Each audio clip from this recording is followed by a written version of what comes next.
April 23 2026 IPL रो 33तम match ए match एमिति एक मुहूर्त थिला जहा किछि क्षण पई समस्तक आखिरे लुह आनी देथिला भावना रे भरी जाइथिला पूरा क्रिकेट मैदान।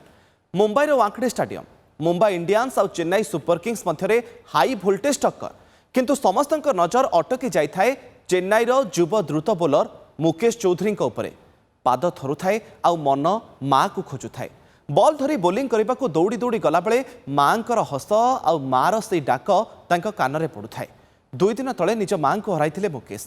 माँकर देहांत मन को तो मारी देथिला, किंतु लक्ष्य को भांगी पारि नथिला। माँ को मृत्युर दिनक परे मुकेश मैदान को ओह्लाइबा कर्तव्य आउ समर्पणर एक अद्भुत दृष्टांत। दुखर अंधकार भितरे आत्मबल आउ दृढ़तार असल अर्थ बुझाई देइछंती मुकेश चौधरी।